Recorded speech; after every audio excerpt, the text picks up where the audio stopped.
coisas do seu bom tesouro. O homem mau, do mau tesouro tira coisas más. Mas eu vos digo que toda palavra ociosa que o homem disser, ou os homens disserem, hão de dar conta no dia do juízo. O que é a palavra ociosa? Hã? Seria como se fosse considerar uma palavra vã, eu acho. Hã? Palavra vã. Isso aí. Palavra vã. Palavra sem pensar, na flor da ira, já viu? Quem faz isso? Se pisar no seu carro, meu irmão, você já logo, ó, solta aí você.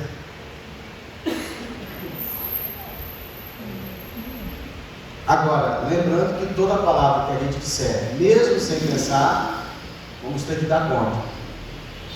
Adriana, dá conta aonde? Na delegacia? Aonde? Conta para nós.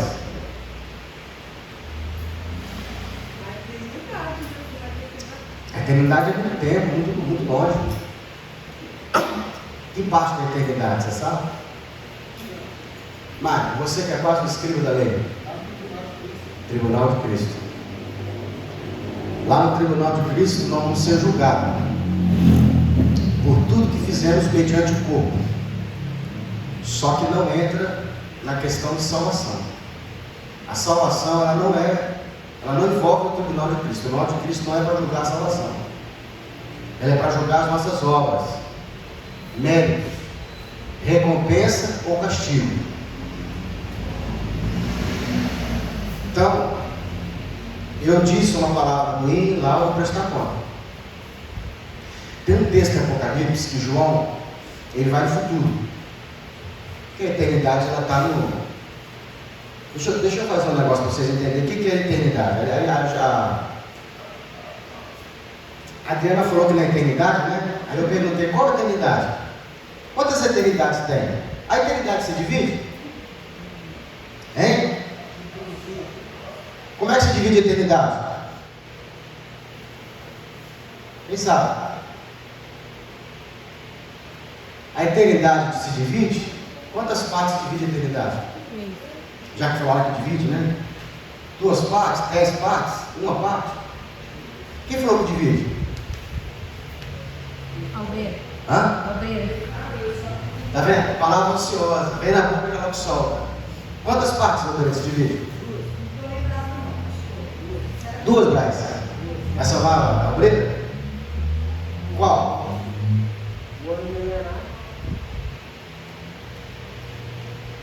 Fica quietinho, Braz. É Deus. Era, é e há de ser.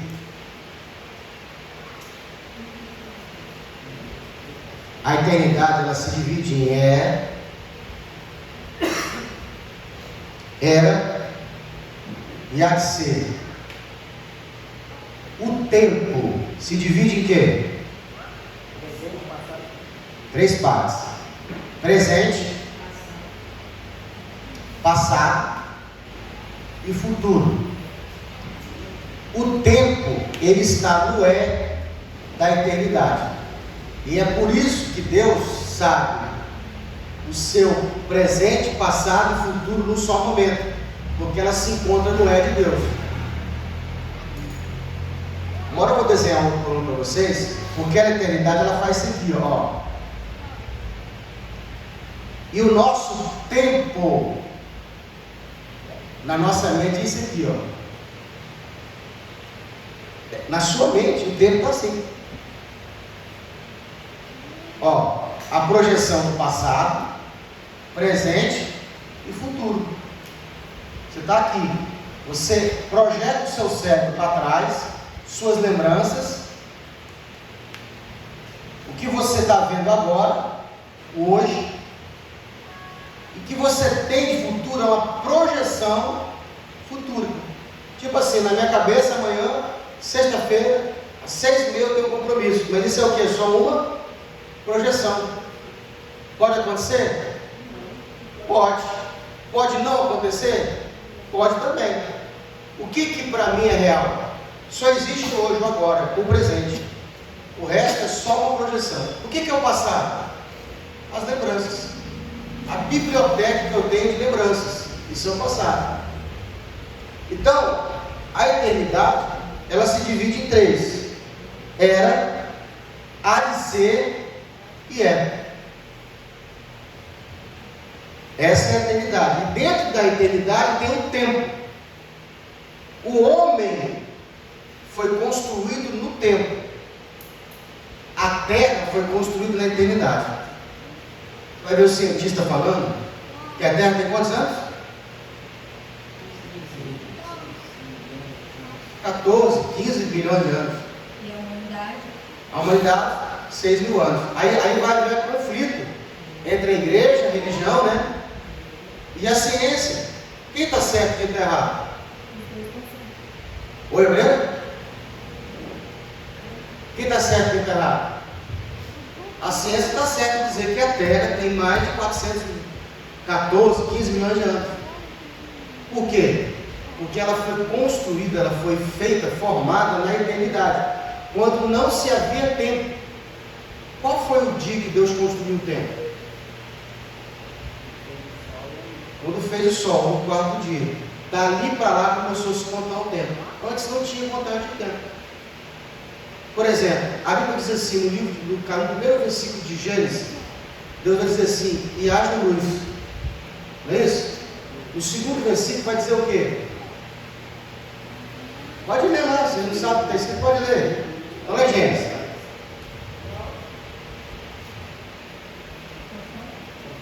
No princípio criou Deus os céus e a terra era sem forma e vazia, e havia trevas sobre a face do abismo.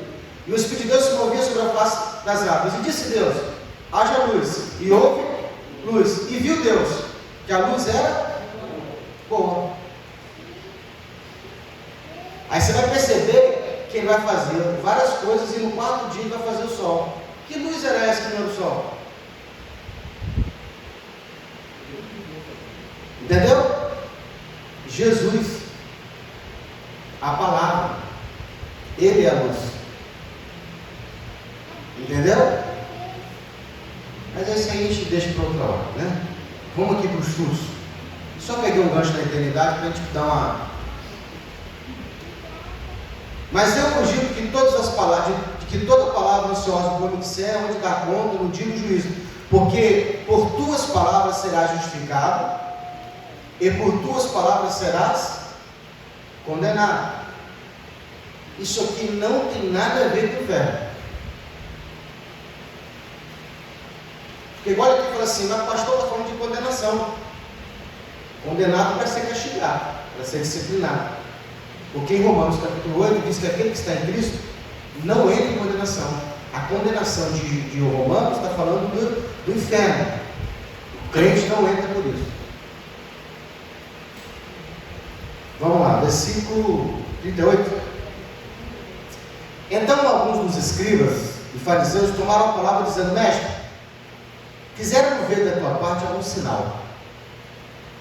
Mas ele lhe respondeu e disse, uma geração má e adúltera pede um sinal, porém não se dará outro sinal, senão do profeta Jonas. Pois como Jonas esteve 3 dias e 3 noites no ventre da baleia, assim estará o Filho do Homem 3 dias e 3 noites no seio da terra. Lá em Jonas também fala da salvação pela graça.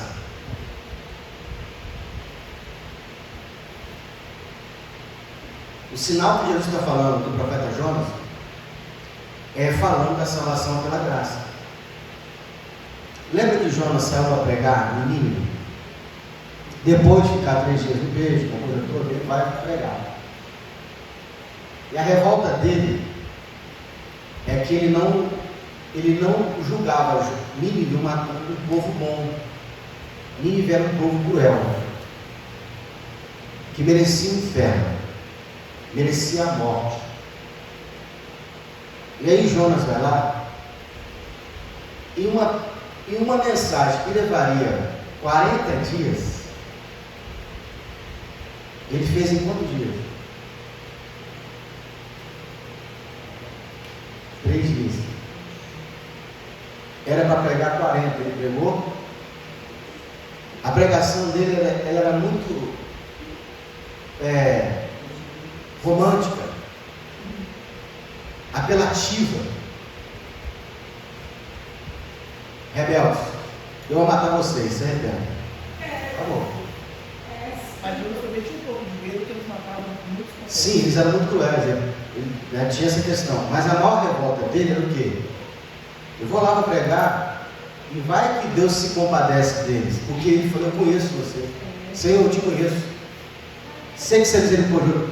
Olha só, ele vai pregar, vai subir em cima do monte, da montanha, e vai olhar para ali esperando o quê? Deus meter fogo e destruir o povo. É o coração da igreja. Assim, Jonas era crente. Fala assim, o profeta Jonas era crente. É igual a igreja. O que aconteceu com ele? Olha a estratégia de Deus, que pega o sábio na sua própria sabedoria. Estava muito quente, e num só dia Deus fez nascer uma pomoeira, uma planta que fez sombra, e aquela sombra refrigerou o calor que ele estava sentindo. E Deus fez com que ele se apegasse e amasse muito daquela pomoeira, aquele pedaço daquela planta. Tem uns irmãos que gostam de planta, conversa com planta, não tem? Aí a Bíblia diz que Deus fez o quê? Que um bicho, diga assim, um bicho veio e feriu a planta. Que bicho é esse, pastor? O pecado. Aponta para o pecado, aponta para Satanás, que feriu a humanidade, contaminando a humanidade e matando ela. Chama-se corrupção. Aí a Bíblia fala que essa planta ela morre. E aí Jonas, que estava chateado com Deus, ficou mais chateado ainda. Porque ele falou bem assim: a planta não morreu? Pronto, morreu também. Aí o Senhor veio falar com ele: engraçado, né? Você pegou amor da planta, você ficou triste porque a planta morreu. Nossa, a passagem é profunda, tá? Vamos ler o texto, fica mais gostoso, né? Vê se você acha aí no livro de Jonas. Não perde Mateus, não. É que como a gente está nessa campanha de falar sobre salvação pela graça, é importante a gente estar falando isso aqui. Se você não sabe onde está o livro de Jonas, faz igual o pastor, vai lá no livro, no índice, e procura lá o Jonas.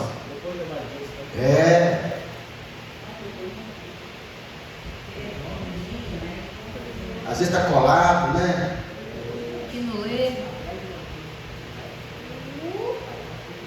Na minha Bíblia está no 1200.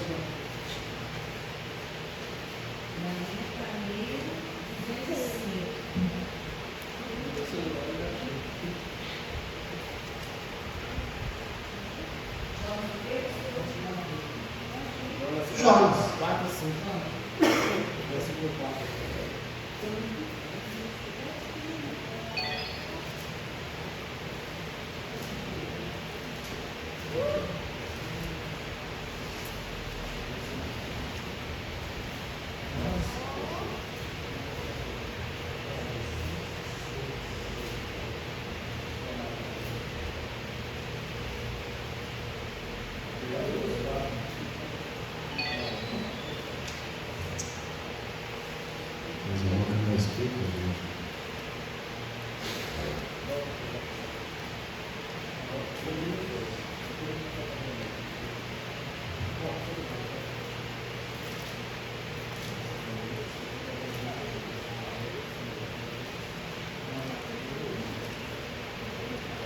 Vamos ler o 4 para ver? Está no 4, né?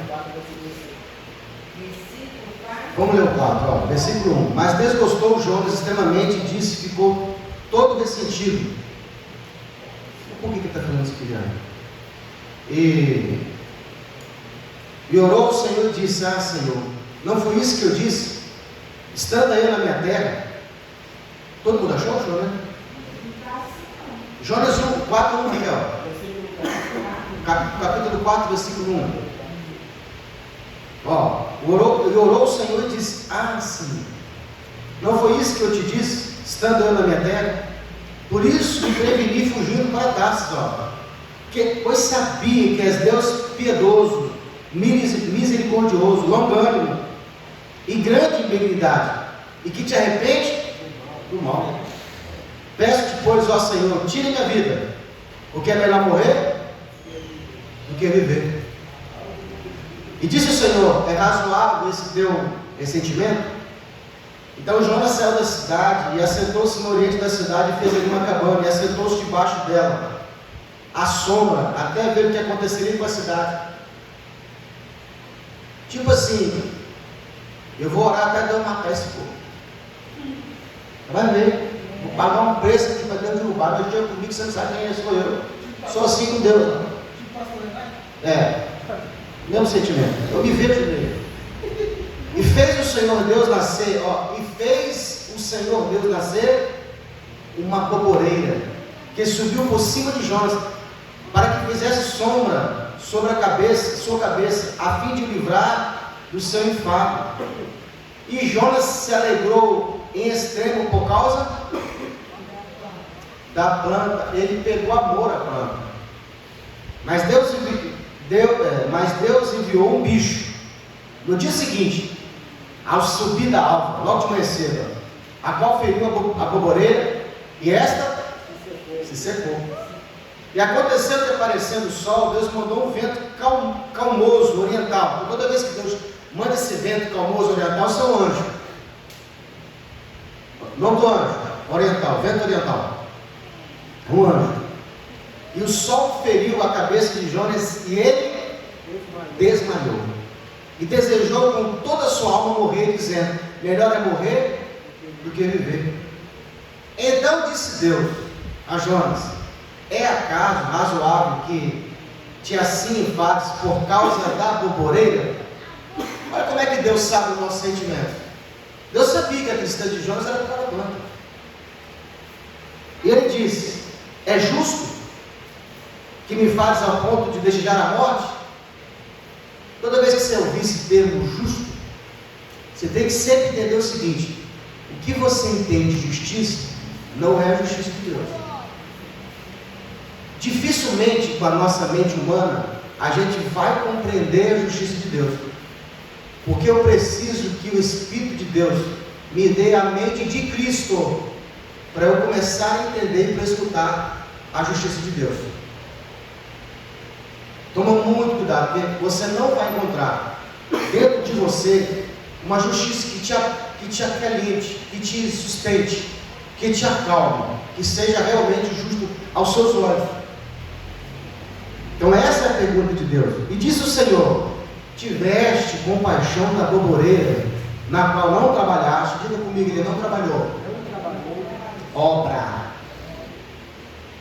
Nem fizeste crescer. Que em uma noite nasceu e uma noite pereceu. Não hei eu de ter compaixão da grande cidade de Nínive, em que estão mais de 120.000 homens, que não sabem discernir entre o certo, entre a mão direita e a mão esquerda, e também muitos animais. O que Deus está querendo dizer? Ele não te leva ao tempo de ignorância, quando você não conhece, você está Exemplo. E que ele é misericordioso para te dar uma nova chance. E outra, ele podia ter compaixão, ele ficou triste porque a planta morreu. Ele não queria que alguém morresse. Quem foi que morreu? Quem foi que morreu? A planta. Tinha pecado a planta? A planta tomou lugar da cidade de Nínive. Alguém tinha que morrer. Deus suscitou para si alguém que morresse. Aponta para Jesus. Já que alguém tem que morrer, eu vou mandar meu filho.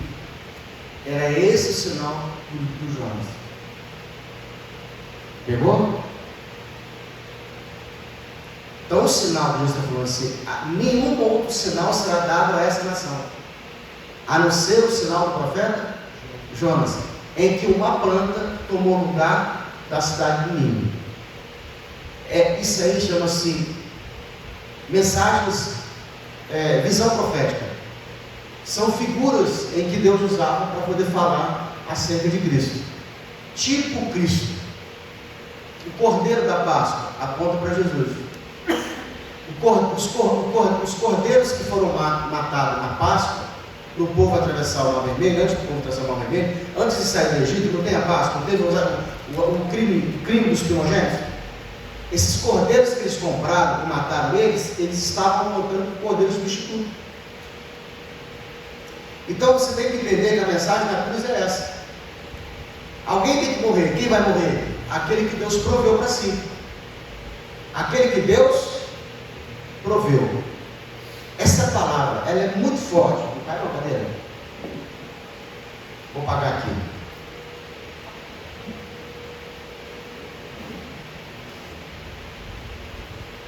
Tem palavras que elas são interessantes.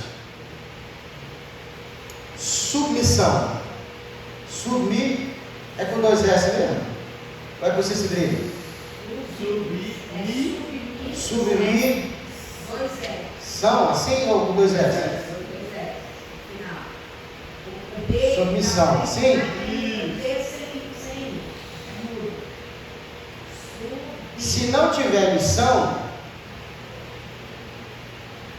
não tem submissão.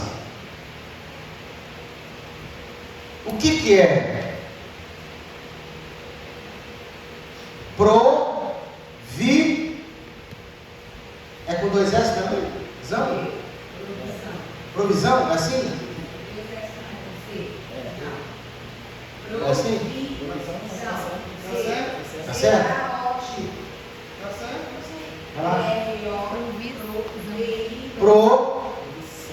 Provisão. Assim? Quando que existe a provisão? Quando eu creio na visão. Deus me mostra algo. Eu creio na visão de Deus, certo? E eu vou. O que Deus faz? Provisão. Ele provê, porque você crê na visão. Então Deus está dizendo assim: eu tenho uma salvação para você. Você não precisa ir para o inferno. Aí você fala: eu creio nessa visão, então eu vou prover para você alguém que morra no seu lugar. Está entendendo? Às vezes o marido vai dizer: a minha esposa não é submissa. Toda esposa vai ser submissa se o marido tiver uma missão. Se ele souber para onde está indo, ela se submete a ele, fica debaixo da visão dele, sob missão. Ele está com a missão? Tá. Isso também está na empresa. O funcionário ele se compromete, se submete, ele é submisso à visão que a empresa tem. Não é só no mundo religioso. Isso aqui é uma lei geral, é um princípio isso aqui. Então, se Deus chega para você e fala assim: eu tenho uma missão para você. Ele fala para ele assim: eu preciso que você monte uma empresa. Um franguinho. Aí você fala: ah, Senhor, vai dar certo esse troço não. Não, mas eu tenho uma visão para isso. Você vai mexer só com comida orgânica. Não mexa com comida que não seja orgânica, eu não quero que mate a população. Aí você vai nessa visão e faz o quê? Monta uma empresa. Provavelmente Deus vai te prover. Ele vai fazer com que essa empresa não dê errado. Ele vai prover a visão que Ele te deu, porque você creu nessa visão. A maioria das empresas que têm sucesso hoje estão fazendo isso. Elas têm uma visão, em cima dessa visão, elas têm recurso infinito dos céus para que aquilo dê certo. Quando a gente largar nossa mente, você vai ver que vários bilionários de hoje milionários estão na visão de Deus. Eles estão fazendo coisas para prover o reino de Deus. É muito, é pouco não. E aí ele tem essa missão, ele tem a visão, Deus mostra a visão para ele, então Deus provê. Quando Deus falou comigo algo, e eu acreditei naquela visão que Deus me deu, eu comecei a ver a provisão de Deus. Sem parar. Então, quando o Jonas obedeceu, e como é que Deus fez para mostrar para ele? Deus matou alguém, matou a planta. A única pessoa que morreu foi a planta. Para poupar a cidade. Chama-se propiciação. A planta fez propiciação pelo povo de Nínive. 150 anos depois eles vão morrer. Mas nesse momento aqui Deus proveu para eles um substituto. E por que se provou? Porque eles se arrependeram. Você leu o capítulo 3? Depois da pregação de Jonas, o povo, o rei, teve temor. Fizeram um dia de jejum. Tanto o rei, a família, como os animais. Ninguém comeu, ninguém bebeu. E buscaram o arrependimento e falaram assim: quem sabe o Senhor não nos poupa. Eles acreditaram, eles creram. E foram salvos porque creram. A salvação é pela fé. Quem pegou? Então você já sabe agora que o sinal do Jonas era esse. Jesus disse: eu vou morrer no lugar de vocês. Eu vou ficar 3 dias no seio da terra e depois vou ressuscitar. Pois como Jonas esteve 3 dias e 3 noites, versículo 40 de Mateus 12. 3 dias e 3 noites no ventre da baleia, assim estará o Filho do Homem, 3 dias e 3 noites no seio da terra. Ainda que Jesus não tenha ficado um dia de 24 horas.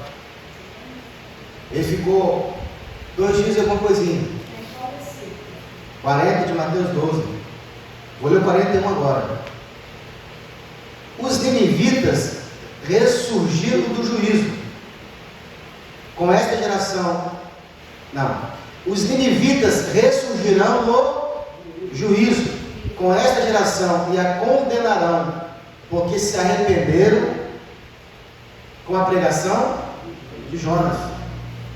E eis que está aqui quem é maior do que Jonas. Eu acredito que essa palavra aqui, ela sirva da... Quando ele fala aqui, ó, se você voltar um pouquinho, ele fala da adulteração da palavra. As pessoas se afastaram muito do princípio, se afastaram muito da imagem. E ele, quando ele fala que os homens de Nínive se levantarão no juízo com esta geração e a condenará, vai ser tipo assim, eu imagino, né? Eles falando assim: mas por que o Senhor tem compaixão com eles se eles são piores que a gente? Nós de hoje, pouco dessa geração de hoje.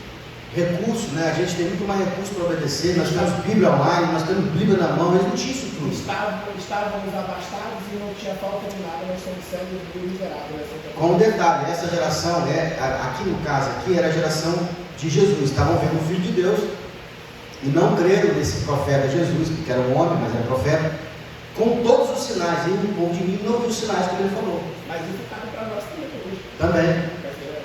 Quanto mais é dado, mais lhe será pedido. Por que Jesus ele vai pegar um texto do Antigo Testamento e vai dizer assim: ó, está escrito, não adulterarás. Qualquer que se deitar com uma mulher, não adulterarás. O adultério da época de Jesus, que Jesus está falando, era o coito, relação sexual. Não contava como adultério, era cantado. Então um israelita, ele podia até chamar a mulher para se deitar com ela. Isso não é considerado como pecado. Só é considerado como pecado o quê? O ato consumado. Aí Jesus vai dizer assim: a vocês não. Eu, porém, vos digo que essa geração, a nossa, olhar para a mulher, o intuito de se deitar com ela, já cometeu adultério. Por quê? Eles não tinham o Espírito Santo como nós temos.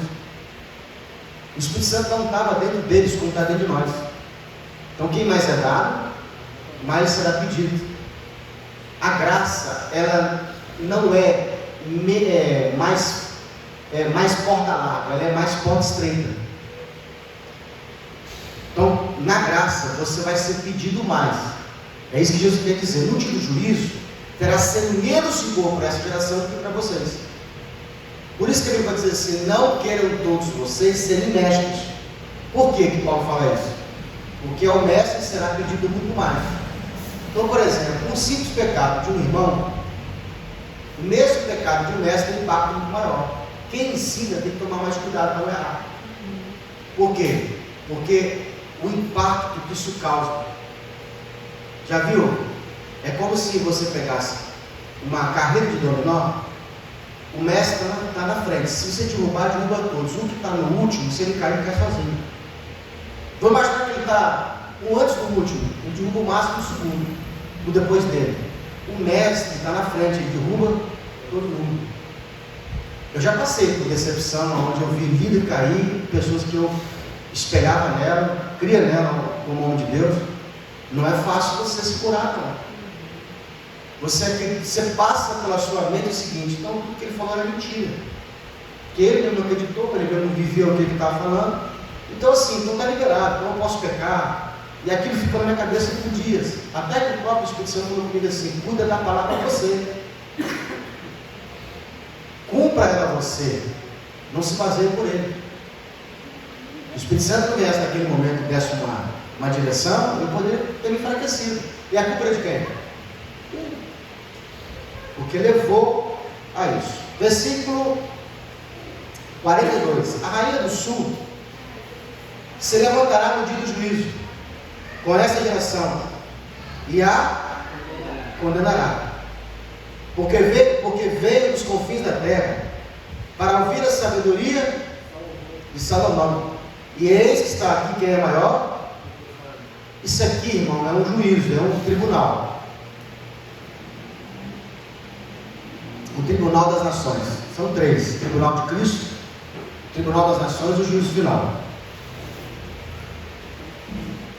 Existem passagens bíblicas que mostram cenas de tribunal. Por exemplo, quando Deus aparece no jardim do Éden, chama Adão para perguntar para ele: aonde tu estás? Adão vai dizer que está escondido, porque comeu. Aquilo ali já é um julgamento, aquilo ali já aponta para o tribunal. E o que foi que Adão fez? Não, eu sou culpado mesmo. Pode cobrar de mim.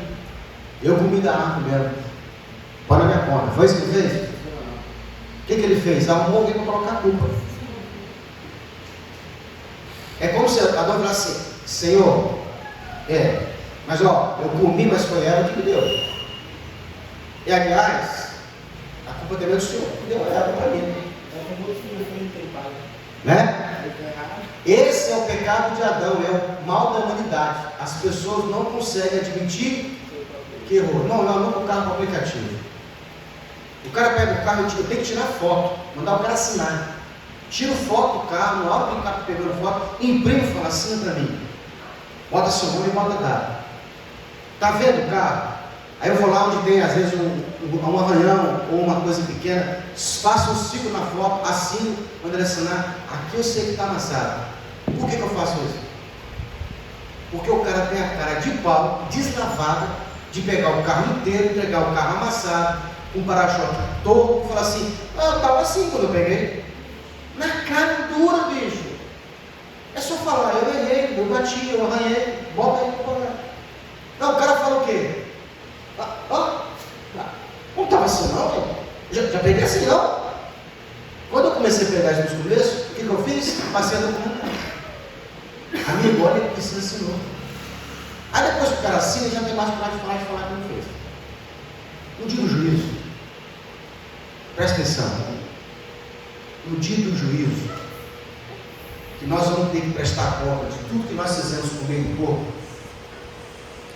Primeiro, que não tem como você esconder. Diga por quê, pastor? Ele falou passar no telão. Vai ser pior. Vai ser pior. Vai ser pior. Nós vamos estar no corpo de glória. Ou pelo menos imortalizado. Uns vão estar no corpo de glória, outros no corpo imortal. O corpo imortal, só para você ter uma ideia, que tem um corpo imortal. É capaz de atravessar a parede sem precisar de porta.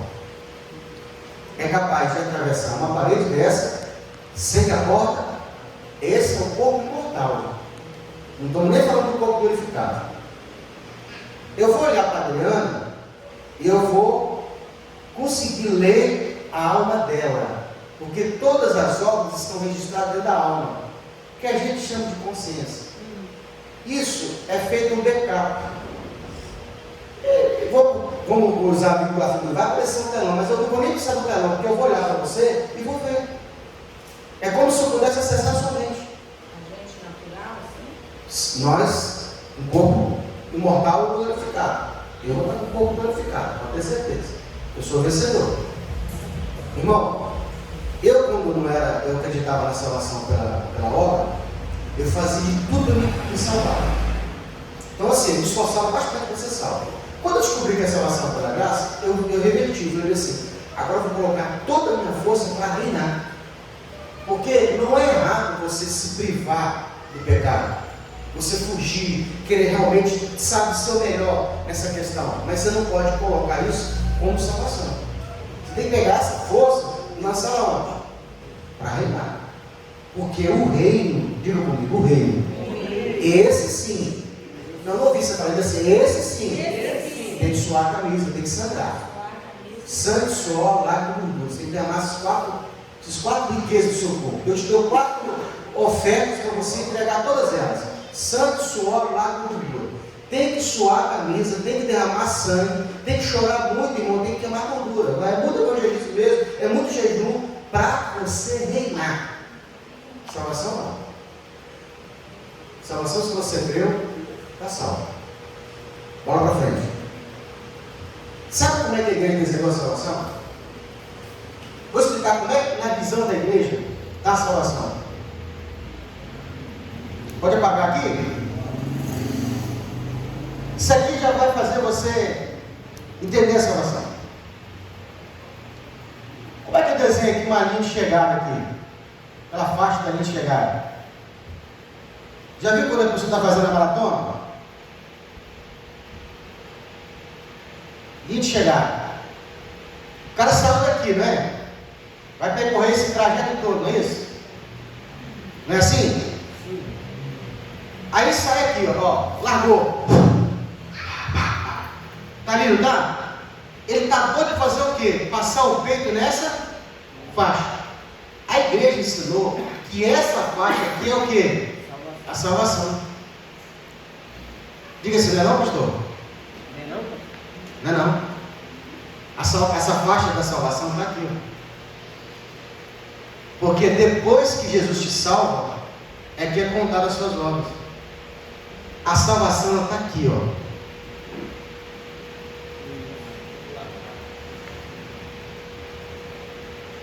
Depois que você passa para cá, é que as suas obras são contadas. Aí você tem obras boas, de vida, e antes da salvação, obras mortas. Antes, obras mortas. Eu imagino que você fez alguma coisa boa, mas não era salvo. Eu não conto. Eu vou dar uma alegoria para melhorar isso aqui. Você foi numa empresa e descobriu que a empresa está contratando gente. Aí você foi lá e colocou um currículo. Já está chamando as pessoas para você contratar. No dia seguinte, de manhã, você levanta cedo, vai lá pegar o material de jardinagem, vai lá no jardim da empresa e começa a limpar o jardim. Vai lá, faz tudo bonitinho, capina, certinho. No outro dia você vai lá. As pessoas estão te vendo, não estão te entendendo, mas você está fazendo. Você vai lá, limpa a frente da empresa, limpa lá o quintal da empresa. Quando chega no final do dia, você pode chegar na empresa e falar assim: alguém recebeu um pagamento? Pode? O que eu queria falar com você? Hã? Eu te chamei, amigo. Nós não combinamos nada. Não, mas eu fiz. Ele fez ou não fez? A obra está pronta? Mas a empresa fala o quê? Cara, eu não posso te pagar.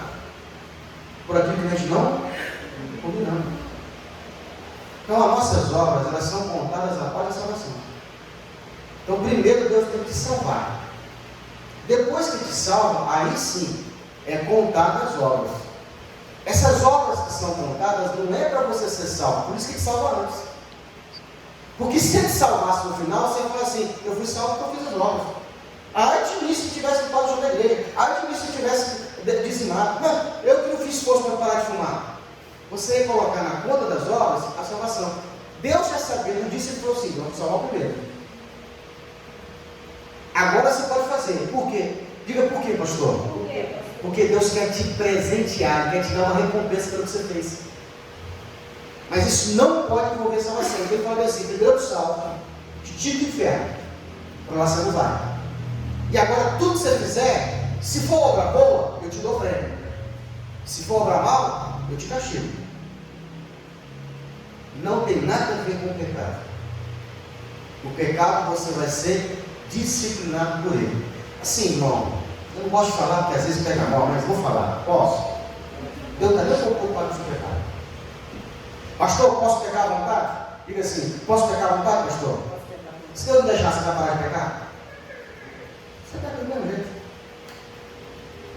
Às vezes pega essa assim. Até porque, Lucas, as pessoas só conhecem 5 pecados. A igreja só conhece 5 pecados. Os meus discípulos, cadê? Quais são os 5 pecados que a igreja conhece? Não matar, não roubar, não fumar, adulterar, não se prostituir, fumar e beber. Se eu não fiz esses 5 pecados, eu sou santo. E existem quantos pecados?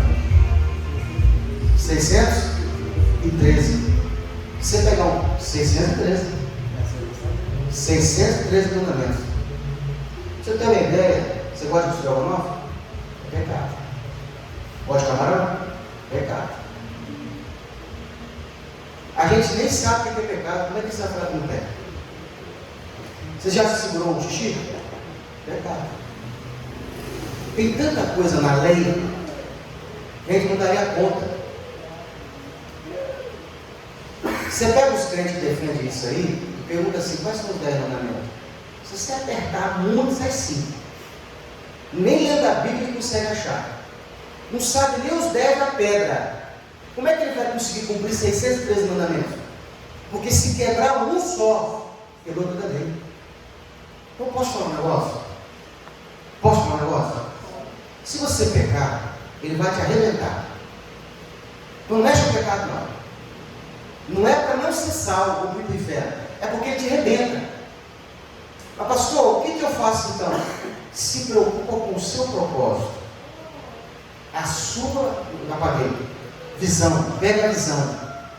Porque na visão que Deus te der, você cumprir o propósito, lá você vai ser galardoado. Deus vai pegar mais no seu pé que você não fez o propósito, não cumpriu o que ele mandou, do que o pecado que você ficou se embolando. Vou dar outra alegoria aqui que eu gosto da alegoria. Nós temos uma empresa, fica assim, é uma empresa de suposição. Isso é real, tá? Nessa empresa, o dono não quer nem saber quem é crente e quem não é, ele quer que produza, que venda. Então, na sexta-feira todo mundo foi embora. Certo? O patrão marcou lá uma mega campanha para fazer venda na empresa. A empresa tem várias pessoas de todos os tipos, tem até crente e tem ímpio também. No final de semana, o ímpio, que é funcionário dessa empresa, foi para a balada. Bebeu todas.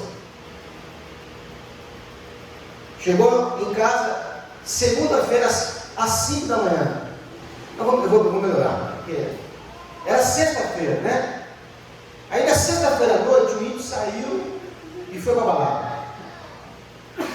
Chegou em casa às 5 horas da manhã do sábado. Ele fala: cara, eu vou ter que trabalhar. E ele toma um café, lava o rosto e vai trabalhar. Ruim, mas foi trabalhar. O crente levantou, ele não foi para a vigília. Orou a noite toda. Chegou em casa às 5 da manhã, mas perdeu a hora e não foi trabalhar. Na hora de cobrar, quem o patrão vai cobrar? O ímpio, que bebeu tudo aprontou, mas foi trabalhar? Ou o crente que ficou noite durando, inclusive para a empresa? Eu falei assim, meu amigo, ó, nós estamos fazendo um corte aí, eu vou ter que amarrar sua live. Patrão, se bobear, eu seguro essa igreja, essa empresa com as minhas ações. Olha, Deus vai pesar a mão sobre o senhor. Aleluias. Aí o patrão fala assim, as horas está pesando a mão sobre você, tá? Não é assim? Estou te falando isso, que eu alugo o carro aplicativo, não corte a câmera. Eu alugo o carro